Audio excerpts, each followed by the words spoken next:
Shalom, mes bien-aimés et frères et sœurs dans le Seigneur. C'est votre humble serviteur, l'apôtre Ange, le messager fidèle. Ce matin, je viens pour vous bénir dans le cri de la sentinelle qui a retenti ce matin. Soyez tous bénis de partout où vous nous suivez. Alors, bien-aimés, avant de commencer cette tranche de l'émission, nous voulons glorifier, bénir le Tout-Puissant pour tout ce qu'il accomplit dans notre vie. Bien-aimés, dormir c'est humain, mais se réveiller c'est divin. Donc dormir et se réveiller ce n'est pas une habitude. Toutefois, quand le soleil se lève, c'est que Dieu a renouvelé sa bonté sur nous.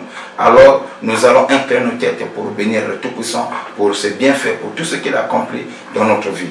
Glorieux Père Céleste, nous te sommes infiniment reconnaissants parce que tu es Dieu.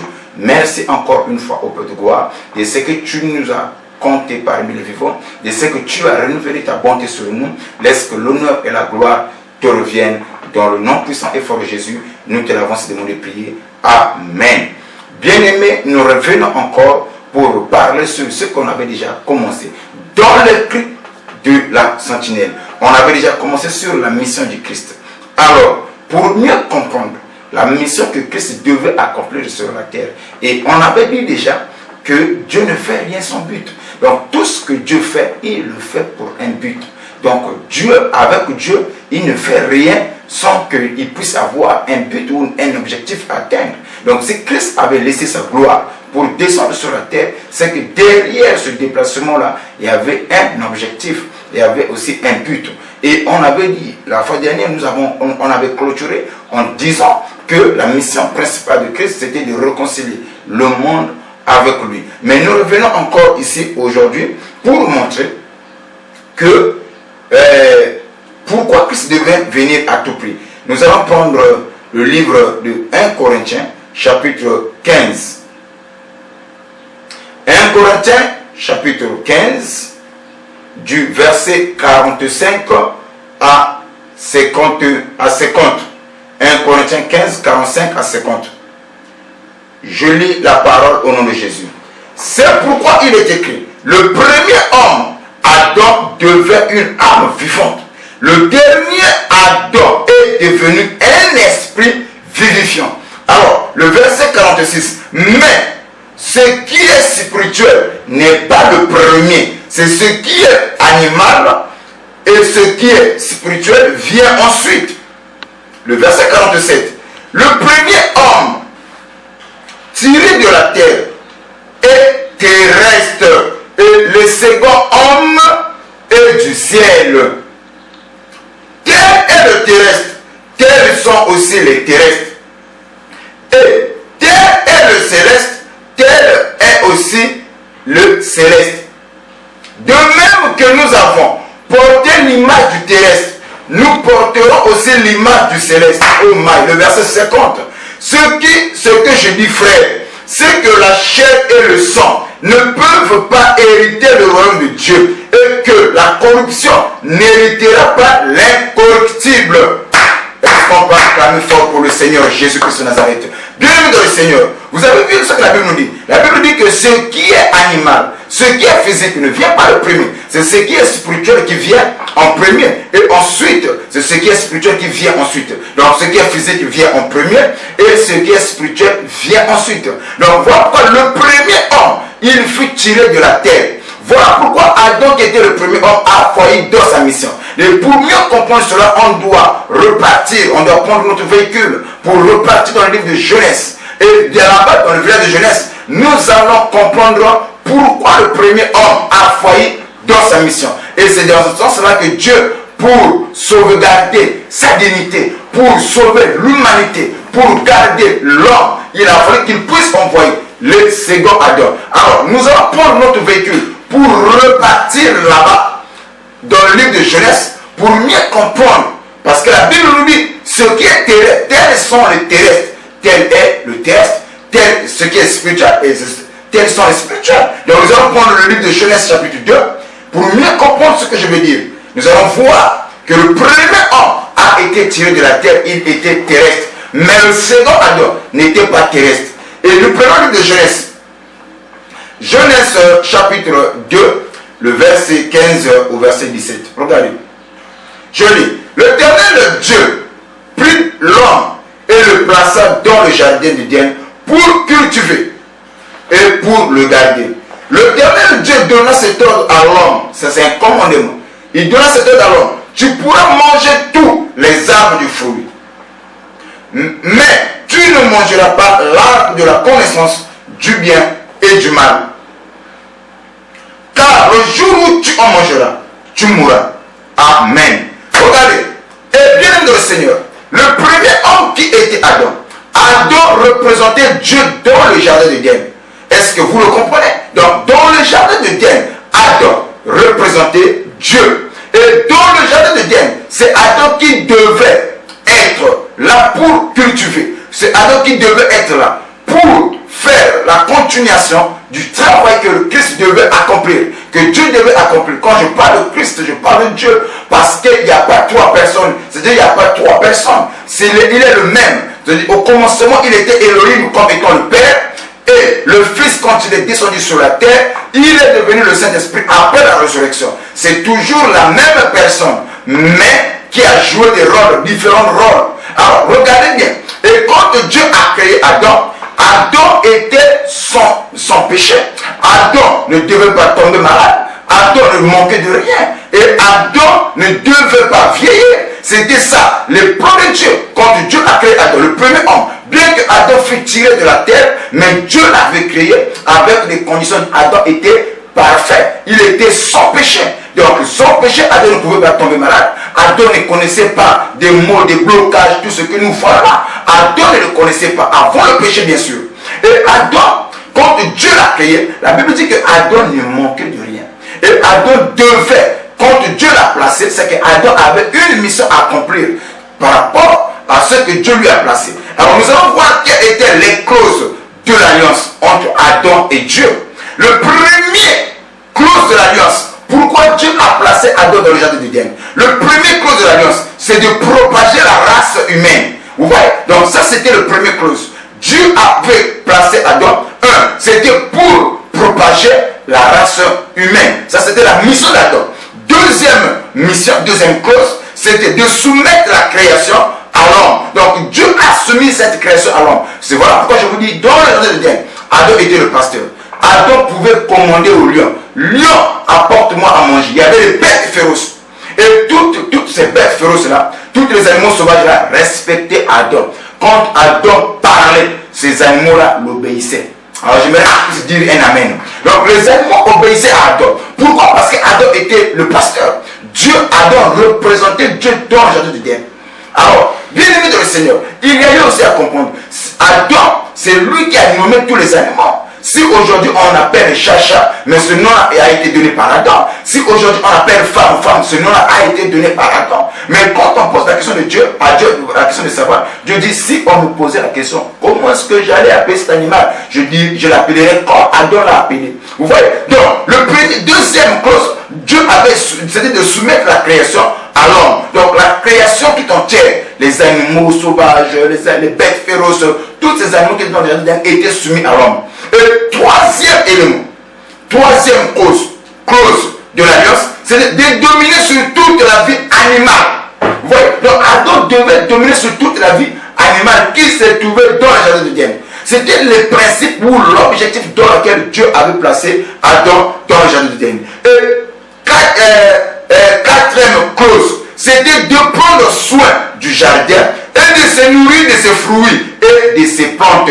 Donc, quatrième clause, c'était que Adam devait prendre soin du jardin. Vous voyez? Donc, Dieu ne fait rien sans objectif, sans but. Il a placé Adam là, il a légué à Adam le pouvoir, mais dans ce pouvoir, il y avait aussi des principes que Adam aussi, de son côté, il devait respecter. C'était de pouvoir prendre soin du jardin d'Éden. Ça, c'était la responsabilité. Ça faisait partie des clauses que Dieu a traitées avec Adam. Et Adam devait se nourrir de fruits, des fruits des arbres qui se trouvaient dans le jardin. Et Adam devait aussi manger les plantes. Et bien sûr, c'est ça, la quatrième clause dans laquelle Dieu a placé Adam dans le jardin d'Éden. Et cinquième clause, Adam devait s'abstenir de ne pas manger l'arbre qui était le fruit de l'arbre qui était au milieu du jardin d'Éden. C'était ça, les 5 clauses de l'alliance entre Dieu et Adam. Vous comprenez? Ça, Adam, c'est là où nous parlons de premier Adam, bien sûr. Alors, la responsabilité confiée à Adam, et bien dans le Seigneur, il faut comprendre que Adam a failli dans sa responsabilité. Adam a failli dans sa mission. Parce que quand on parle de la mission, c'est une charge qu'on a confiée à une personne. C'est un pouvoir qu'on donne à une personne afin que ce dernier aille accomplir quelque chose. Mais Adam a failli dans toute sa mission. Adam a failli dans la responsabilité qu'on lui avait confiée. Adam n'a pas exécuté toute la volonté de Yahweh. Alors regardez, pourquoi on dit qu'Adam a failli? Nous prenons la parole de Dieu dans le livre de Romains. Romains chapitre 3. Romains 3, le verset 23. Oh my, et que j'aime ça. Regardez ce que la Bible dit. Car tous ont péché et se sont privés de la gloire. Bien aimé, quand on dit tous ont péché, et c'était que nous les hommes, nous on n'a pas péché comme le péché d'Adam, mais nous perpétuons le péché que Adam a eu à commettre dans le jardin d'Éden.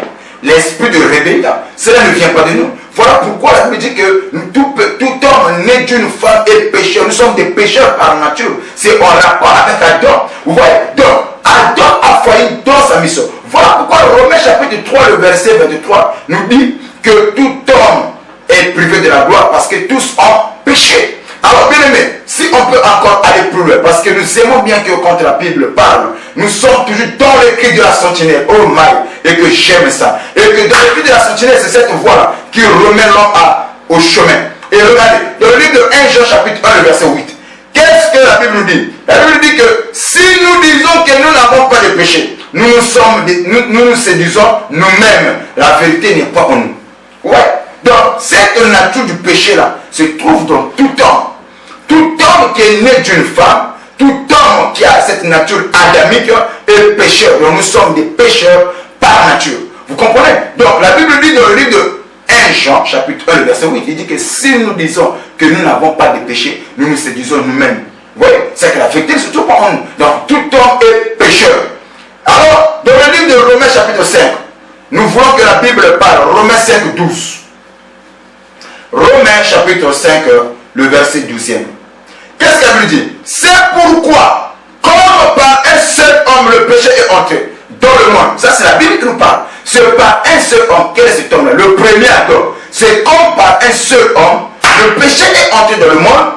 Et par le péché, la mort. Et qu'ainsi la mort s'est étendue sur tout homme. Parce que tout homme a péché. Tout homme a péché. Donc en réalité, dans le plan de Dieu, Adam ne devait pas vieillir. Adam ne devait pas mourir. Adam ne devait pas tomber malade. Mais quand Adam a failli à sa responsabilité, c'est à travers de cette attitude de rébellion que le péché est entré, que la malédiction est entrée. Donc ce qui a engendré la malédiction, les difficultés, les maladies, les blocages, les maux, tout qu'on sort là, toutes les difficultés que nous voit là, c'était le péché. Donc le péché est le père ou la mère de tous ces maux que nous voyons dans le monde. Et bien aimé dans le Seigneur, j'aimerais encore ajouter quelques... Adam, il y a lieu à comprendre aussi une chose, Adam a été créé sans péché, mais sans liberté. Vous voyez, Adam, Dieu, quand Dieu a créé Adam, est-ce que dans Adam il y avait le péché? Non. Adam n'avait pas le péché quand Dieu l'a créé. Mais Adam a été créé sans péché, mais sans liberté. Ça veut dire qu'il y avait aussi les interdits que Adam devait veiller, que Adam devait respecter. Nous prenons le livre de Ecclésiaste, chapitre 7, le verset 20. Moi, j'aime quand la Bible parle. Regardez, la Bible dit, non, il y a sur la terre point d'homme juste qui fasse le bien et qui ne pêche jamais. Ecclésiaste 7, le verset 20. Il dit, non, il y a point sur la terre, point d'homme juste qui ne fasse le bien et qui ne pêche jamais. Bien, mais si tu es un enfant de Dieu, reconnais que ça c'est les Écritures, c'est Dieu qui parle. Parce que Dieu a exprimé sa volonté à travers la parole. Donc ne pas le nier, ne pas dire que moi je suis l'apôtre, moi je suis le bishop, moi je suis le prophète, moi je suis archevêque, moi je ne pêche pas, parce que la Bible dit que celui qui est né de Dieu ne pêche pas. Oui, de l'autre nature, c'est vrai. Ça, c'est une autre dimension. Mais la nature du péché reste là. Parce que la preuve que le péché règne d'abord, c'est parce que l'homme meurt. S'il n'y avait pas la mort, et voilà pourquoi lorsque l'apôtre Paul vient, il dit que la mort tient son pouvoir du péché. Les guillaumes de la mort, c'est le péché. Donc si nous mourons, si les apôtres meurent, si les prophètes meurent, si tout le monde meurt, parce que nous avons cette nature de péché là en nous, on doit les reconnaître.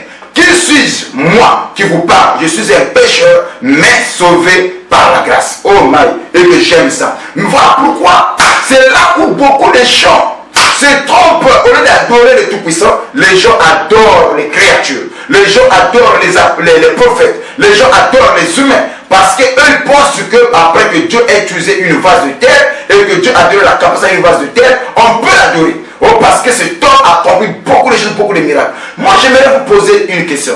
Le chirurgien, c'est-à-dire que les médecins là, qui opèrent, et aussi ils opèrent. Quand eux ils opèrent, quelquefois les gens trouvent la guérison. Est-ce qu'on doit vénérer ces médecins? Est-ce qu'on doit adorer ces médecins parce qu'ils ont opéré, parce que les gens ont trouvé la guérison à travers leur service? Non, nous sommes que des vases. Et la Bible dit que voilà pourquoi quand les apôtres ont compris ces choses, ils ont dit, ce n'était pas nous. Autant des apôtres, ce n'était pas nous qui agissaient, mais c'était Dieu qui agissait à travers nous. N'adorez pas des créatures, adorez le Tout-Puissant, adorez Dieu. Alors, bien aimé dans le Seigneur, maintenant, le fait que Adam a failli, le fait que Adam a échoué dans sa mission, mais bien aimé, il devait y avoir les conséquences par rapport à sa désobéissance. Mais quelles étaient les conséquences? Voilà pourquoi, quand tu vas comprendre ces choses, tu comprendras pourquoi Christ devait venir sur la terre. Et bien aimé, les conséquences du péché d'Adam. Le premier conséquence, le péché a fait perdre à l'homme l'héritage. Ouais. Donc Adam avait l'héritage. Le jardin de d'Éden, c'était l'héritage que Dieu avait confié à Adam. Et Adam régnait là-bas en chef. Vous voyez? Mais quand Adam a péché, la première des choses, la première conséquence du péché d'Adam, c'est que Adam a perdu son héritage, qui était le jardin de d'Éden. Et deuxième conséquence du péché d'Adam, le péché a placé l'homme sous la malédiction. Oh my! Aujourd'hui, nous sommes placés sous la malédiction, c'est à cause du péché. Donc, deuxième conséquence du péché d'Adam, est que le péché a placé Adam sous la malédiction. Et bien aimé, j'aimerais aller un peu en vitesse, parce que ici, là, vous voyez, c'est le temps. Alors, troisième conséquence du péché. Le péché a séparé l'homme avec son Dieu. Le péché a séparé l'homme avec son Dieu. Vous voyez? Donc, c'est comme ça. Et bien aimé, en dehors du péché a séparé l'homme avec son Dieu, donc Adam était maintenant condamné à la mort. Et Adam était banni dans le jardin d'Éden. Vous voyez, c'est ce que le péché a accompli. Il y a encore des conséquences qui restent du péché que je devais expliquer, mais nous allons aller lentement et sûrement. Maintenant, Dieu dans sa bonté, Dieu dans son amour, bien qu'il a chassé Adam dans le jardin d'Éden, il a mis des chérubins protecteurs pour protéger, afin que même quand Adam aura le désir d'y retourner, que Adam ne puisse pas entrer encore dans le jardin d'Éden, parce que Dieu respecte ses principes. Bien aimé, la Bible dit que Dieu châtie le fils que lui aime. Si réellement Dieu aimait Adam, Dieu devait fouetter le péché qu'Adam avait commis. Et c'est comme ça que lorsque Adam est parti, Dieu a placé les chérubins pour empêcher Adam de ne plus retourner dans le jardin d'Éden. Et la Bible nous dit que quand Dieu a vu et que l'homme est descendu si bas, et l'homme a perdu la grâce, l'homme est descendu, l'homme est sous la malédiction, Dieu dans son amour, il fallait qu'il puisse encore préparer le plan du salut pour l'homme. C'est là où nous allons parler sur le plan du salut. C'était ça la maison de Christ. Il fallait qu'il puisse venir encore. Il a fallu, comme le premier Adam a échoué, il fallait que le deuxième Adam qui devait venir pour réparer, corriger les erreurs que le premier Adam avait commis. Donc le deuxième Adam n'est rien d'autre que Christ. Voilà pourquoi la Bible nous dit dans le livre de 1 Corinthiens chapitre 15, le verset 45 à 50, que le premier Adam était terrestre ou charnel animal, mais le second Adam était céleste. Et il venait d'en haut. Et voilà pourquoi, quand Christ vient, il dit que je suis le pain qui est descendu du ciel. Et celui qui me mange ne mourra jamais. Et nous avons mangé ce pain qui est Christ. Voilà pourquoi, bien dans le Seigneur, c'était toutefois, on nous l'avons introduit sur la mission de Christ. Il a eu à comprendre. Et que Christ est venu pour restaurer l'homme. Christ est venu pour ôter la malédiction qui s'est trouvée dans l'homme. C'était votre humble serviteur, l'apôtre, ange, le messager fidèle, Bien-aimés, sur la mission de Christ, nous avons introduit, suivez la continuité et le Tout-Puissant vous bénira. J'aimerais prier pour toi qui m'as écouté. Père de gloire, bénis toutes les personnes qui ont écouté, que ta main s'étende dans leur vie. Au nom puissant de Jésus, je laisse demander pour Dieu. Amen. Ciao. Ciao.